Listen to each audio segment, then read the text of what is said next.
kan tidak dekat kayak kemana kak boleh tahu negara Ke mana? Vietnam. Ke Vietnam. Untuk universitasnya kalau boleh tahu? Universitas An Giang. An Universitas. Giang University. Itu di kota apa tuh kak? Itu di kota Long Xuyen. Sebelum berangkat nih kak, pasti kan kakak punya persiapan kak ya? Karena kultur dan budaya juga sangat berbeda jauh gitu dari Indonesia kan ya. Untuk persiapan kakak gimana sih kak untuk sebelum berangkat ke sana?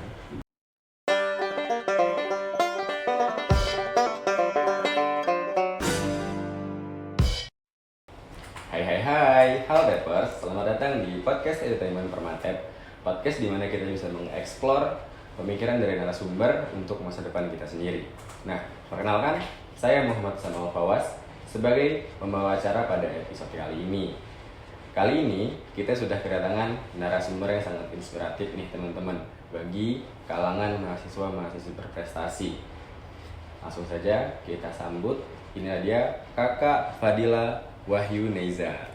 Halo Kak, apa kabar? Halo Kak, alhamdulillah sehat, baik. Nah, sebelumnya kami ingin mengucapkan terima kasih kepada Kak Neiza sudah datang dan menyempatkan waktunya untuk ngobrol dan berbincang-bincang bersama kami nih Kak. Baik, sebelumnya kita memasuki topik pembahasan kita, kesibukan kakak itu apa sih Kak untuk menjalani kuliah ini? Apakah hanya di bidang perkuliahan saja atau bagaimana sih Kak untuk kesibukannya? Untuk sekarang masih seputar perkuliahan aja Kak, kayak sibuk UAS sama ujian praktikum. Kakak bisa ceritain nggak sih Kak latar belakang akademik kakak itu Kak gimana Kak sampai di titik sekarang ini? Oke, sebenarnya perkenalkan saya Fadila Wahyu Neiza, biasa dipanggil Nesa. Saya mahasiswa sarjana semester 5, prodi agribisnis, jurusan agribisnis, Fakultas Pertanian, Universitas Lampung. Angkatan berapa tuh Kak? Angkatan 2022. 2022, jadi masih belum dibilang tua, belum bisa juga dibilang muda gitu Iya. Kak. Boleh tahu nih Kak, kakak kan mengikuti pertukaran pelajar kan Kak ya? Pertukaran pelajar yang kakak ikutin itu dari program apa sih Kak, kalau boleh tahu? Pertukaran ini itu namanya International Credit Earning Program. Itu program yang digagas dari jurusan agroteknologi. Nah, bekerja sama dengan jurusan agribisnis dan THP gitu Kak. Pertukaran pelajar itu dari kapan Kak ya?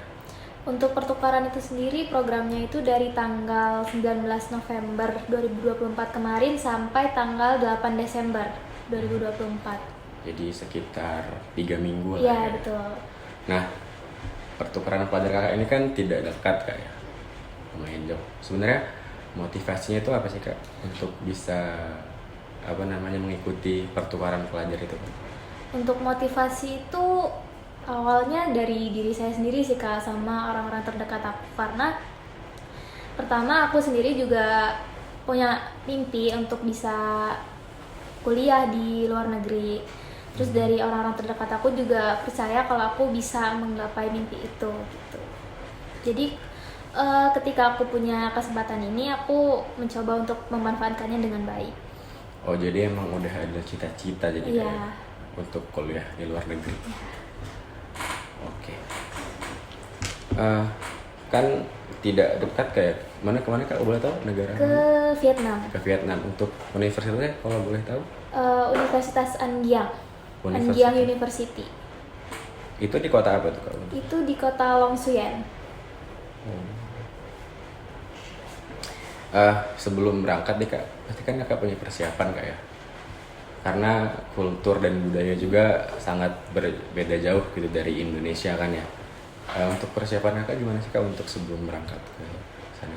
Untuk persiapan mungkin kalau dari akademik ya Kak, itu banyak banget surat-surat yang harus diurus ke dekanat, ke universitas, terus paspor juga harus diurus gitu. Terus untuk kalau persiapan diri sendiri itu ya mungkin banyak berdoa, karena kan di sana pasti lingkungannya beda banget.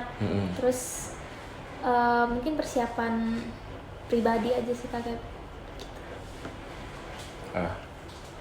Untuk perbedaan apa ya, mungkin ada culture shock gitu nggak sih Kak Dari kan kita kan kakak kan dari lahir kan ya di sini kan, maksudnya walaupun tidak lama tapi kan bergaul dengan mahasiswa-mahasiswa. Nah, jadi ada culture shock nggak sih kak, atau perbedaan yang signifikan lah antara Indonesia dengan Vietnam gitu? Ini untuk kalau di waktu kuliah ya kak? Iya, di waktu kuliah. Di sana itu cuacanya panas, lebih panas dari sini. Tapi mahasiswa di sana itu kebanyakan malah pakai hoodie kalau ke sekolah, ke kampus. Di waktu panas itu dan mereka kuliahnya nggak yang harus pakai kemeja kayak di sini gitu kak. Mereka itu cukup pakai kaos, celana panjang, sendal sama hoodie. Oh, jadi pakai sendal juga? Iya, jadi nggak ada peraturan khusus gitu kak. Oh, jadi emang sebebas itu lah bisa dibilangnya. Apa kak ya? Kalau misalkan kita masuk ke sana, jadi pendidikannya itu ada beda nggak sih antara Indonesia dengan Vietnam?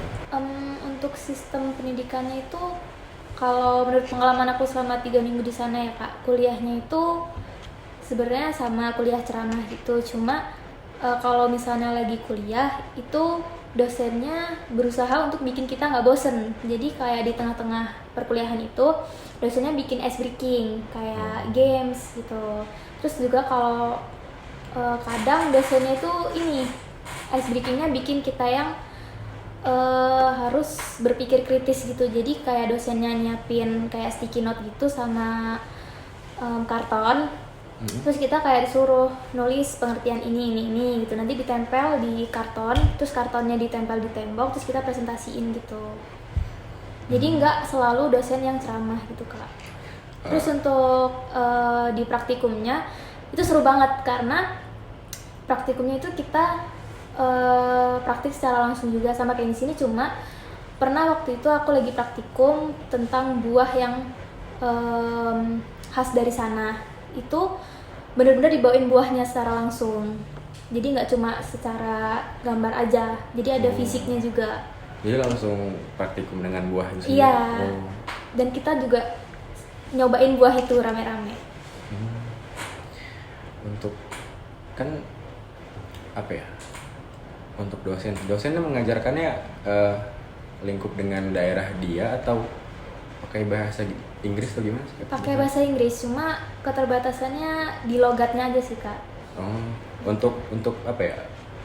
Kan pasti kan beda kan ya dengan pengajar Indonesia dengan pengajar luar. Nah, kakak ada kehambatan nggak sih kak untuk memahami materi yang diberikan oleh dosen-dosen luar itu? Kalau hambatan mungkin sedikit aja ya kak, kayak tadi logatnya itu kayak mungkin di sini kita nyebut satu katanya tuh kayak gini, di sana itu beda, jadinya kita kayak agak bingung. Cuma kan karena dosen ngomongnya nggak sekata dua kata, mungkin ya kita masih bisa paham gitu. Bah, jadi paham kak, jadi masih paham lah ya apa yang dibicarain gitu. Betul. Walau untuk materinya nih kak, kan sama lah ya apa namanya semesternya. Ada perbedaan nggak sih kak antara materi sini dengan sana gitu kak? Kalau materi, dari saya sendiri kan saya dari jurusan agribisnis, sedangkan yang di Angiang itu dia lebih ke food tech sama ke agroteknologinya. Jadi dari saya sendiri itu ada beberapa materi yang masih berhubungan dengan jurusan saya. Cuma ada juga yang enggak, jadinya saya bisa belajar hal baru dari situ. Kalau misalkan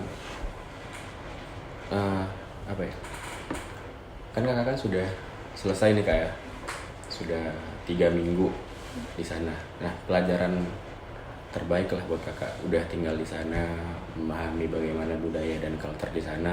Apa sih kak pelajaran terbesar yang kakak dapat dari sana kak?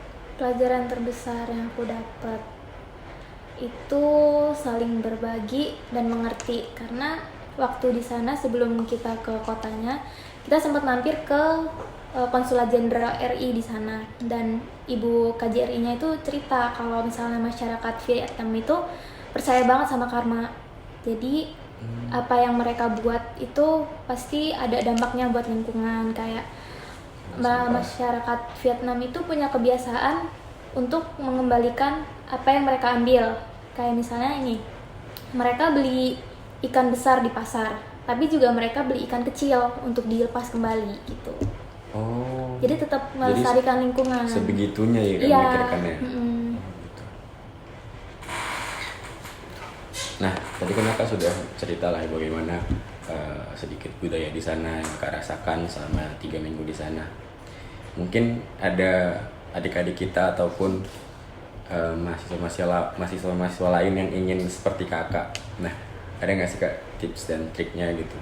Tips dan triknya mungkin karena kita konteksnya untuk belajar ke luar negeri, lebih dilatih lagi bahasa Inggrisnya. Saya juga belum terlalu bagus, cuma lebih baik dibagusin dari sekarang. Terus banyak-banyak cari info, entah itu tentang exchange atau tentang apapun itu, dan coba selagi ada kesempatan.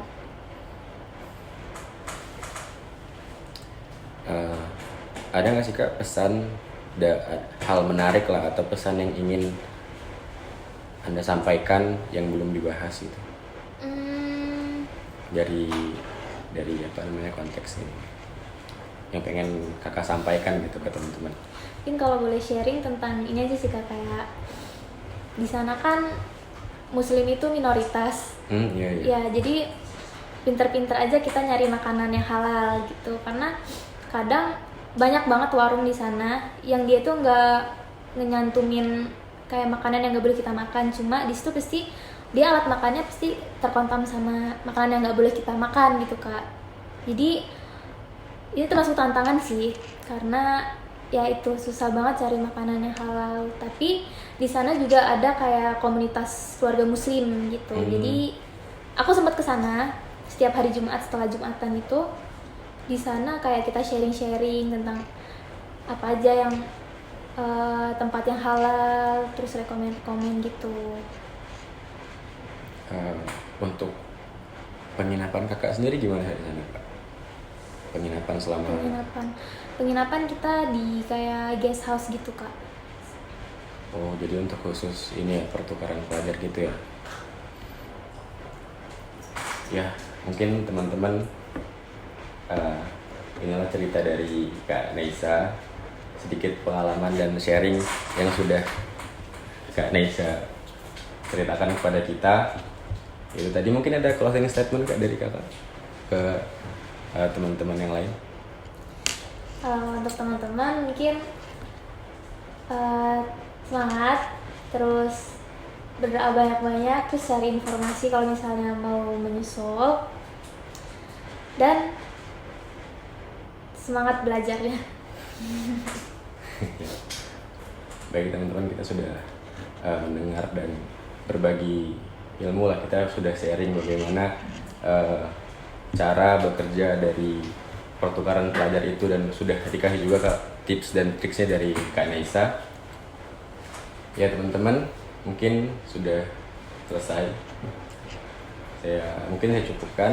Terima kasih yang sudah menonton, dan jangan lupa untuk like, komen, dan subscribe ke channel akun Permatep. See you guys.